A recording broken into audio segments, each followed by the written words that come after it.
takes out indeed. Miles kicking things off here, getting a nice stun, locking down CR at the start of Diligent's turn. We do have a little bit of sustain coming from the Water Twins, and a beautiful additional turn coming from Miles, looking to finish off CR. CR does barely hold on here.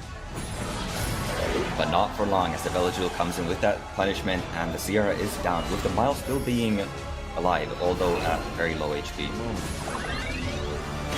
Oh, definitely. But this Twin Angel is going, look at that damage to 4,200 per hit on the critical hits, and the Cigar goes down. Yeah, that's crazy. These Water Twin Angels, man, is definitely going to be a high contested unit. I wouldn't be surprised if we see that throughout the night, with this being a contested unit on many different levels here, but... Oh, wait a minute, Pooh! He's going to be taking round one just like that. Diligent couldn't hold on any longer. Right behind it, attack buff here, primed and ready. Massive damage does go in. No additional turn. We do have a bomb, an attack buff bomb coming up from CR. That's a dead Miles. That's gone. They're just offering just so much protection. And then, of course, you can't forget about the Puppeteer skill 1 sustain. But that Twin Angel's damage is insane. The Sierra actually drops, and all of a sudden, this is looking amazing for Pooh. Wow. Again, I think you got to try to hope for just more healing. You just got to skill 1. No, he's going to push up the Zeratu. I think he was hoping for a violent proc. No, not looking great, because you know what skill is going to be coming next from these Water Twin Angels. Look at that damage ripping right through the Kavachin. Is just a lonely Vanessa, but you know what? Pooh is going to be taking round number 3 right here. Yeah, great. Probably the target that Diligent wanted to go after here on the side of Pooh. So now he has to probably settle for the Okeanos here. And getting defense break on the very first hit, and that is a very dead Okeanos. The skill 1 boost from the Twin Angels, enough to make it move. Oh, is that going to be it for Han? Han does stay alive here, but we do is ruined to deal so much more damage. Pooh is getting hyped up already. I think he knows something's going to be coming, and it's hiding inside that bomb. Yeah, he is already celebrating. He is confident. And you just got Pooh. He is controlling Diligent like an absolute masterclass right here. He is the home favorite. Pooh is definitely taking out Diligent right here and moving forward in today's tournament. Ooh, you know, yeah, really utilizing that crowd disadvantage. Yeah, the hug's going to come out to the Eleanor. We've got that third skill landing here, getting a nice slow landing on top of the Nikki and that Josephine. Nikki's taking a ton of damage, and that's one of my biggest worries about Nikki. And there it is, the Uldong finishing off Josephine. Richard's not looking good. That's an insane proc there for Kelianbao. Richard did not want to see that at all. Richard praying for a sleep. He needs to see the sleep here. No sleep once again. The additional turn is coming out. Is the lore going to have what it takes to drop the Josephine? Josephine stays alive here, but not for too much longer. Yeah, that might not have been the best play here, but Laura, just the skill 3 here, probably going to be finishing the match, and Kelianbao will take the 3-1 victory and move on.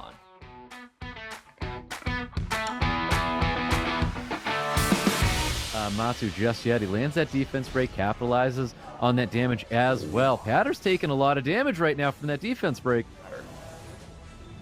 Ooh, interesting situation right there. I almost thought he needed to use a skill 2 and stun up this Rakan, but that's not what happened. The provoke's going to be landing on top of the Cigar here. Cigar looks like he might get bumped out soon. Yeah, it definitely is. So here comes that big skill 2, laying it down on top of the Haging right now, completely ignoring this Rakan, and I feel like that doesn't say a lot for Rakan when Matsu doesn't care too much about this unit. Well, the thing with Rakan is, you know, you have the Haging on the field, so you can't strip stun it, or the Haging is going to cleanse it. And if you focus it, you're likely going to be getting those revenge by those collapses, and then getting stripped and provoked. And yeah, definitely dead indeed. That poke damage is going to be taking out that Cigar, but it's not going to matter too much here. And we have Matsu, after a long battle there, getting a round 1 victory. He's got an HP lead and a speed lead's on the other side for Matsu. We'll see what happens getting to round number 2, because Kuromi needs to get a match on the board. The whole team is not getting controlled here, and even getting that resistance there is very nice. So yeah, Matsu trying to get some value from the second skill, not landing the defense break on the Doomon, but the defense break does land on top of the Viva Chill. Attack bar push. We've got some big damage coming from the Dak Monkey King, looking to claim a soul here. Not getting much damage onto that Chandra, though.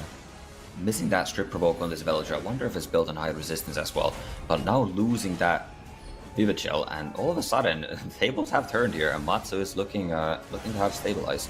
Yep, lands it. Provokes are going up here on the Veladril, so no way to cleanse that up here, because he's going to be losing his Sekhmet too. Well, this is an extremely close match we have here. Dooman, you know, getting those turns, getting that brand on the Sekhmet, and it goes down. We're getting Provokes landing on top of the Veladril. No Provoke landing on top of the Chandra. Veladril is going to be dropping there. A lonely Chandra right now going up against the Dooman and Rakan. Yeah, Dooman actually does have skill to reveal. Wow, this match has swung like a pendulum, you know? It looked so strong for Kuromi at the beginning, then it looked like Matsu was going to definitely take this. And now, once again, it's looking like Kuromi will eke it out here. But that's 4 turns. There's no way this guy's going to last any longer, because that is definitely going to be it right here. Kuromi finally responds for both the players here. We're getting into game number 3 with Matsu and Kuromi. He does. He locks down the Veladril, gets the Provokes land. Provokes also landing on top of the Miles. Third skill available here for Garrgarr, and he doesn't not get the reset on top of the Viva. Yeah, he's been holding on to that Haygang strip just for, you know, Veladril is going to be getting a turn. So there's the third skill. He chooses to detonate the bomb, doing a lot of damage to the very tanky Vivichel. Vivichel getting a nice violent proc out there. Cannot do a whole lot though. Skill 2's on cooldown. Skill 3 doesn't really have a proper target here. For this Rakan, and this Rakan is definitely going to be falling to the hands of Matsu. So Matsu's going to be getting a round 3 victory. He is at match point now. Only Chao self-healing. Ooh, there's the Jenga happening right there. Provokes landing to turn on Cigar and that Chandra. That's what Kuromi wants to see. Yep, so he's going to be transforming right there. That wild blow going out. Not dealing as much damage as we thought to that Cigar. Cigar still on the healthier side right now. Everybody is going to catch a stun there from the Water Twin Angels, though. Man, I think Rakan's actually winning this match right now, because those Provokes are what's locking the units down here for Matsu. That's right. Ragdoll is actually not moving. Oh, Ragdoll is moving and moving up, and that is a dead Chao. And they're, I believe, go Matsu's hope of winning this game as well. Yep, we definitely are. No defense break was going to be landing on top of the Chandra. Chandra staying alive though, but there. And honestly, I really like the Okeanos. I feel like Dooman Viva Okeanos, this has been really, really good for Kuromi right now. I like the value that we're getting out of the Okeanos a little bit more than the value he was getting with Rakan. Yeah, definitely. You know, maybe he realized game 5 it's it's crunch time and no more Rakan, but Okeanos will be enough to get the job done here, and Kuromi is going to be moving on. Is. Curse of Death landing every single time as well.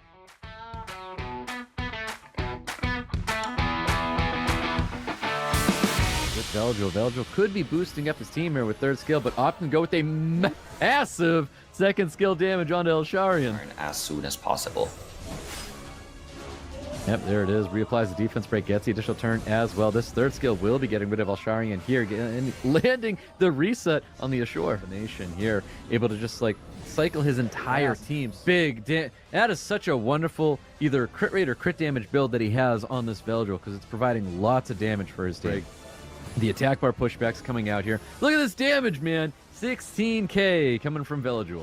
Could be Water Twin Angels, and then a pretty fast Ashore, or the Fire Baek here, where I don't think Osadasan should be taking turn 1. Yeah, this Elsharian is the monumental revenge. They're getting that immunity for the team, and now this is exactly what I was talking about. The Elsharian can punch the Fire Cassandra and then steal that invincibility, which is why I don't think the Fire Cassandra needs to be banned out, and now he's taking full advantage of that. Yep, exactly. Nice little stun there, landing on top of the Haygang. This Cigar is barely alive right now. Dies to the Revenging, dies to everything from Elsharian. And so there it happens. We get a fire HP lead coming up for Osadasan, an attack lead for Garrgarr. Both players with 1 win up. And we've got first turn to Elsharian. Yep, let's see what this damage is going to be looking like. Going to go on to the Haygang here, providing lots of damage, over 5k per hit on that one. Haygang's almost out the door already, 1 foot in the grave with the additional turn. Just not doing that much damage, missing those defense breaks, and this Elsharian is going to be looking to take down the Bulwark for a 3rd stack on the Nana. Point right now for Garrgarr, so if he's able to get that victory, he's taking Osadasan out here, and Osadasan still trying to stay alive, and Ethna kicking things off for Garrgarr. Yep, and Osadasan, a very, very expressive player, and you can really tell that he knows what's going to be happening in this match here. So he's able to fully provoke everybody, but skills available, going with a big skill 3, looking to take out the Scar, and he does it. It is a lonely Gyo, but a Garrgarr is going to be getting that victory here over Osadasan. Whatever the result is going to be the exact same result. And right now, what we're seeing right now is Pooh absolutely devastating Kelianbao. I really wish we caught the whole beginning of this match. Coming out to Kelianbao's 3 and just absolutely decimating him here. This is incredible stuff. Water Twin Angels. And this may have been a result of Water Twin Angels being such a strong unit. He's going to be getting a round 1 victory. Hopefully, we're going to get some highlights so we can kind of see how that match progressed to that point. Yep, got a little bit of something there with the skill 2 from that Oliver here. Bomb has been placed on the Okeanos, and he has to detonate it. No stun is going to be landing on top of that Okeanos, but cycling a little bit of attack bar. I think CR just has the game at this point, you know. Gianna now just planting the bomb and getting that AoE stun and sealing the deal. Yep, got a little bit of something there with the skill 2 from that Oliver here. Bomb has been placed on the Okeanos, and he has to detonate it. No stun is going to be landing on top of that Okeanos, but cycling a little bit of attack bar. Game at this point, you know. Gianna now just planting the bomb and getting that AoE stun and sealing the deal. Yep. Yeah, interesting to see that Vampire Rakan. Oh my god, it's the Violent Rakan. Oh my god. Oh my god. Jenga! It finally happens. We get it, but he does pop the Leo, so you get to see this. It's over. What? It's so over. That is crazy. That was amazing. I wish we could have heard the crowd, because I bet that crowd was freaking out after you see all those collapse go down. Ooh, Pooh's getting some nice additional turns here with this Okeanos, getting some big value here. It's not looking good at all for Kelianbao, who is at match point here, going up against the crowd favorite, or the predicted favorite, Kelianbao. He's going to be manipulating the attack bar. He's going to try and despair stun it. He doesn't despair stun it. The sustain comes out. And there you have it. He's waiting. He's celebrating right now. Yeah, so a super great dismount there for Kuromi. And we're going to get that Narsha. It's killed, dismounted, comes back mounted. Oh, but that is a very fortunate additional turn there. Get another orb, but he's got to confirm a kill on one of these defense broken units. Oh, that is huge that he missed the kill there, because this Fire Bake is coming in here with the cleanse, with the heal.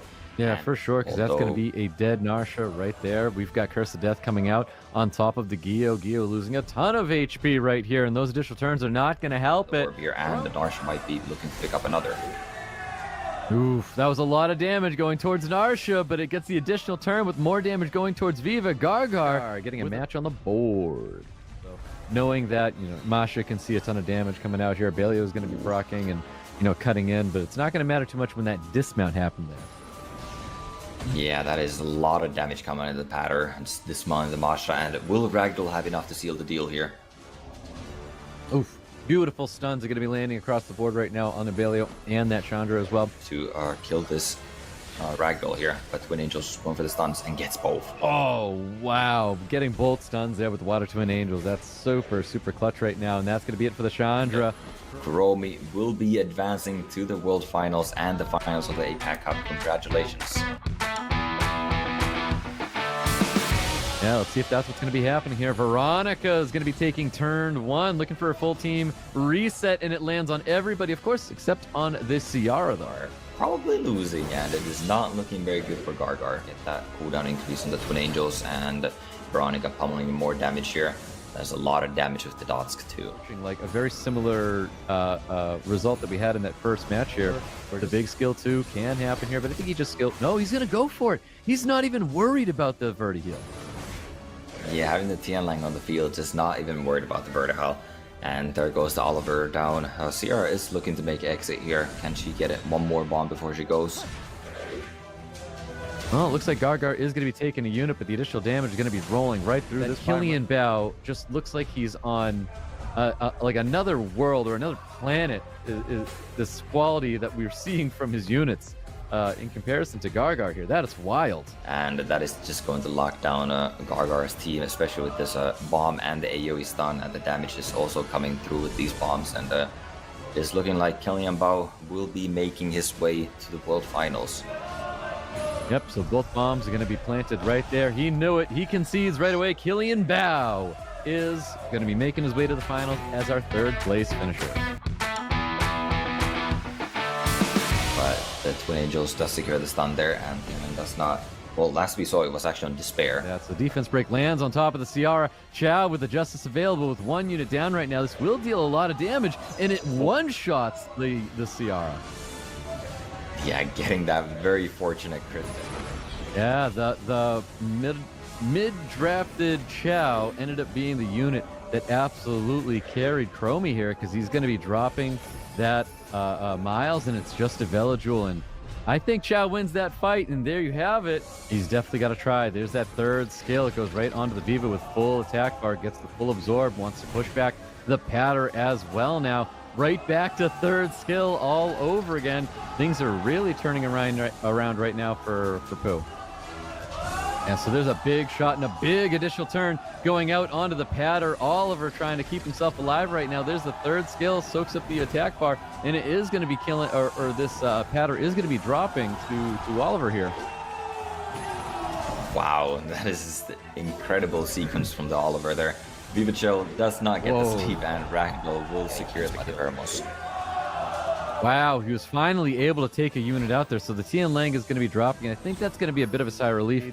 He's going to be up his match, and he's going to be on game point as we soon get into game number 3 with Pooh and Kuromi. Here, Miles going to be kicking things off. I think we might need to lock down this Viva, and he does get that stun onto the Viva. Somebody's going to go in the suitcase. And no, it will not. Go for it. And we're going to get a bomb, so it's a good thing that he didn't use it. Finally lands the bomb. Has enough time passed. Oh my god. And the double stun.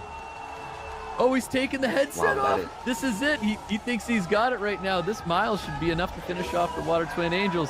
He drops it. He is excited. He is celebrating. Pooh is 100% going to be killing these Water Twin Angels. Water Twin Angels have to proc a ton. He's got the holy ground, give him the invincibility, and pumps in the rest of that damage, plants the bomb, and there you have it. Pooh is going to be our SWC 2024 Asia Pacific Cup champion. Please welcome Mr. Zhu Hanli, Development Director of Computer, to present prize to our champion.